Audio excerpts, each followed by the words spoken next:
Sir మా gas connection ఎందుకు sir cut చేశారు? మేము తప్పు చేసాం? ఇప్పుడు మా ఇంట్లో వంట ఎలా వండుకోవాలి? ఇదిగో బాబు, నువ్వు ఉంటున్న ఏరియాలో కానీ లేదా మీ అపార్ట్మెంట్ లో పిఎన్జి గ్యాస్ కనెక్షన్ ఫెసిలిటీ ఉందా? ఇది పిఎన్జి గ్యాస్ కనెక్షనా?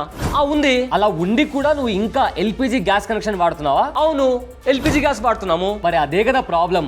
గవర్నమెంట్ తీసుకొచ్చిన కొత్త రూల్ ప్రకారం ఒకవేళ మీరుంటున్న ఏరియాలో కానీ లేదా మీ ఇంట్లో కానీ పిఎన్జి గ్యాస్ కనెక్షన్ ఫెసిలిటీ ఉండి కూడా మీరు ఇంకా ఎల్పిజి గ్యాస్ కనెక్షన్ వాడితే ఆటోమేటిక్ గా మీ గ్యాస్ కనెక్షన్ అనేది కట్ అయిపోతుంది. ఏంటి, అవునా? కానీ గవర్నమెంట్ అలా ఎందుకు చేసింది?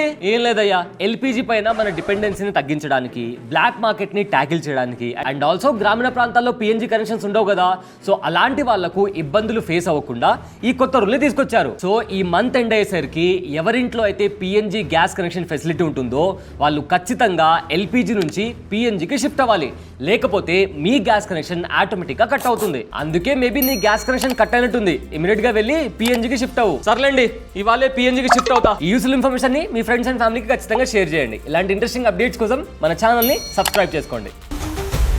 బాస్ వాలా, బీ ద బాస్.